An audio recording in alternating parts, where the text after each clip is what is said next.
Welcome to PGTV News. Here are our top stories. County Road 557 will be widened. Find out when and how much it will cost. Christmas is almost here, and Polk County's Fire Rescue Public Information Officer has some safety tips on how to stay safe during Christmas. Hello and welcome to PGTV News. I'm Stephen Barnes and I'm bringing you the Christmas spirit. And I am Tina Mann, and I'm not. County Road 557 in Lake Alfred may be widening in the future.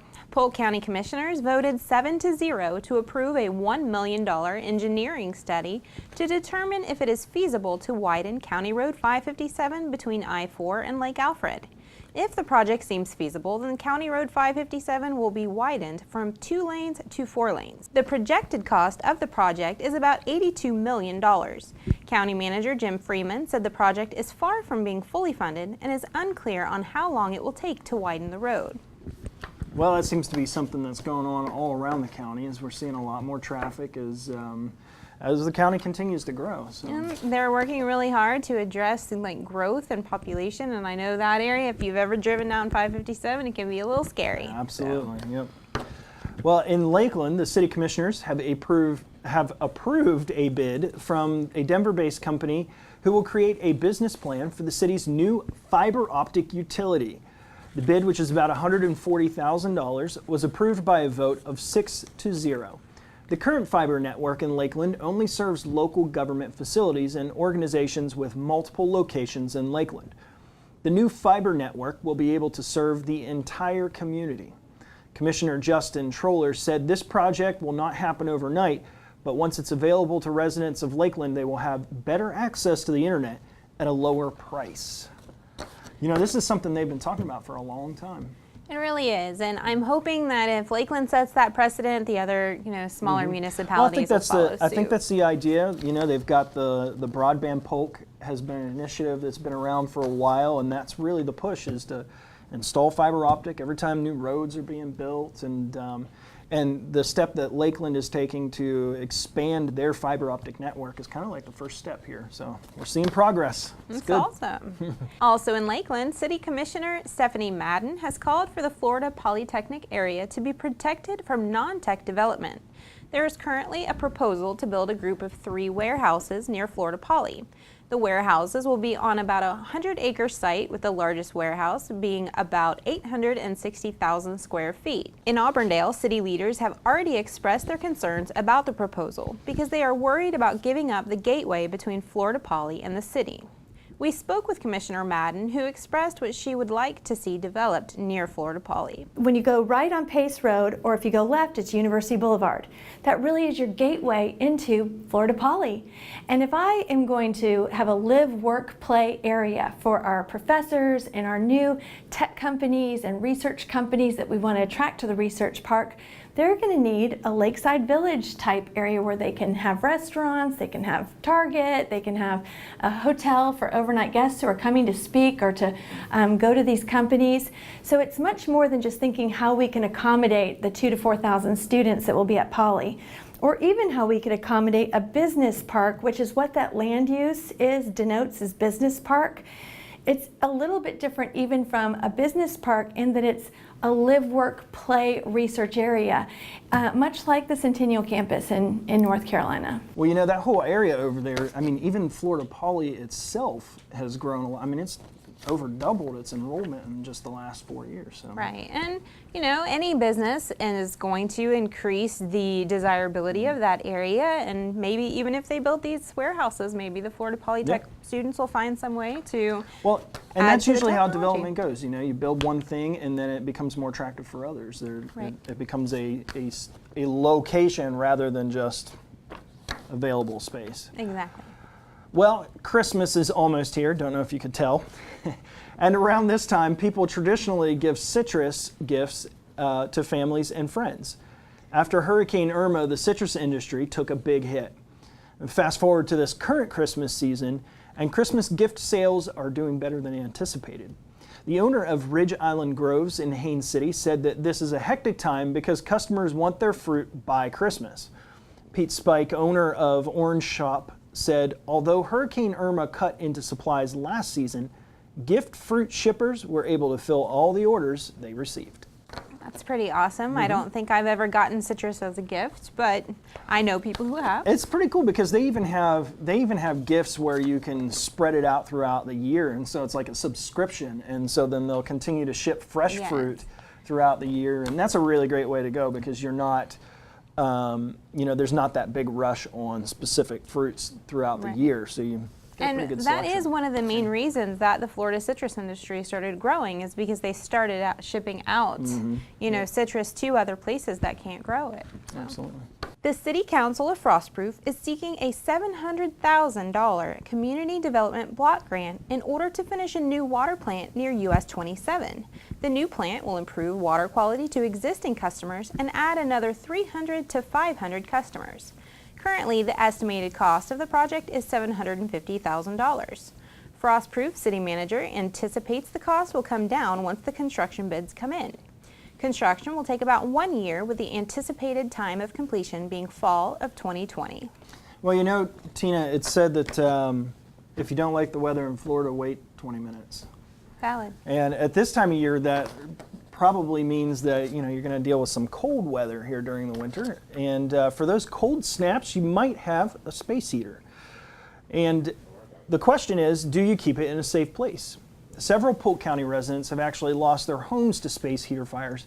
And with that being said, Sherry McCullough caught up with Polk County Fire Rescue's Public Information Officer, Chris Jonkier, to discuss space heater safety. If you plan on using a space heater this winter, you need to keep a few important points in mind. Chris Jonkier of Polk County Fire Rescue joins us now. Chris, what are some things that people in Polk County need to look out for?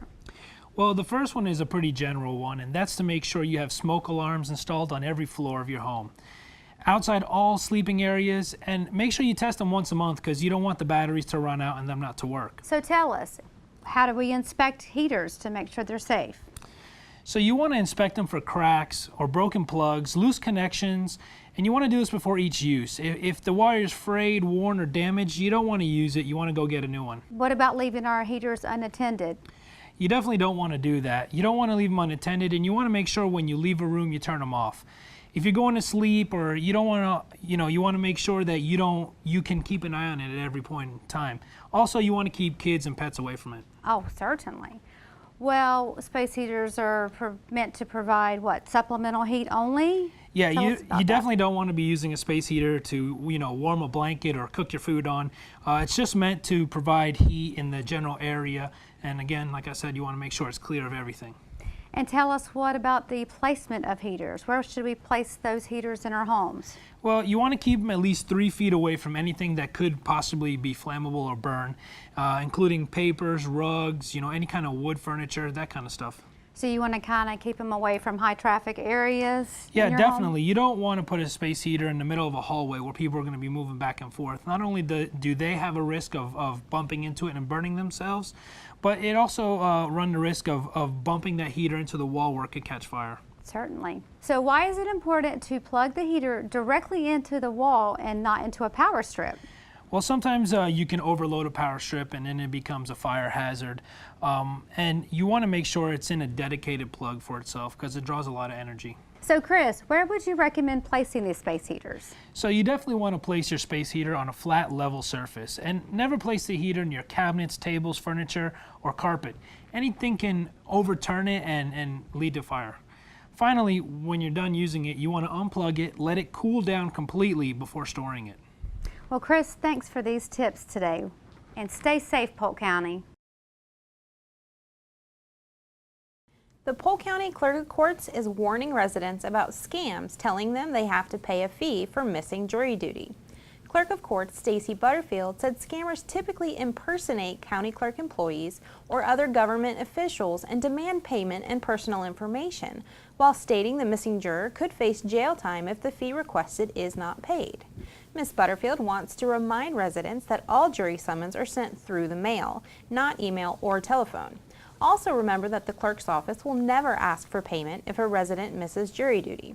Ms. Butterfield wants residents to be aware of these scams and don't be intimidated.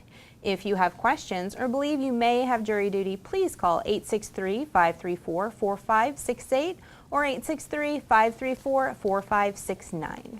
Well, another thing you got to be aware of is here at Christmas time, there's a lot of hazards that are around the house, Christmas lights, things like that. We mentioned space heaters earlier. So you want to make sure you stay safe. So we're going to toss it back on over to Chris John Keir, our Polk County Fire Rescue Information Officer, with some tips to stay safe this season. Hi, I'm Chris John Keir. A trip to the hospital or a fire can ruin anyone's holiday season. Here are some safety tips from Polk County Fire Rescue to keep you safe this holiday season. Inspect electrical decorations for damage before use. Cracked or damaged sockets, loose or bare wires, and loose connections may cause a serious shock or start a fire. Do not overload electrical outlets. Overloaded electrical outlets and faulty wires are a common cause for holiday fires. Never connect more than 3 strings of lights. More than 3 strings may not only blow a fuse, but can also cause a fire. Keep your Christmas tree fresh by watering it daily. Dry trees are a serious fire hazard. Use battery-operated candles. Candles start almost half of home fires during the holidays. Keep combustibles at least 3 feet from a heat source. Decorations that were too close to heat sources were the main cause in most fires. Protect cords from damage. To avoid shock or fire hazards, cords should never be pinched by furniture, forced into small spaces such as doors or windows, placed under rugs, located near heat sources, or attached by nails or staples. Check decorations for certification labels. Most decorations that do not include a certification label have not yet been tested for safety. Stay in the kitchen when something is cooking. Unattended cooking equipment is the lead cause of home cooking fires. Finally, turn off, unplug, and extinguish all decorations when going to sleep or leaving the house. Unattended candles are the cause of 1 in 5 candle fires, and half of home fire deaths occur between the hours of 11 p.m. and 7 a.m. From Polk County Fire Rescue, we hope you have a safe and happy holiday season. We have to take a quick break, but when we return, we will have sports with Neil Duncan. Bye-bye. Hi. Hoping for a crisp breeze to help keep you alert. Oh, he took a sip of water too. That'll probably help. You were probably gonna turn down the radio too, so you could focus, right? Probably okay isn't okay. Right. If you see a warning sign, stop and call a cab, a car, or a friend.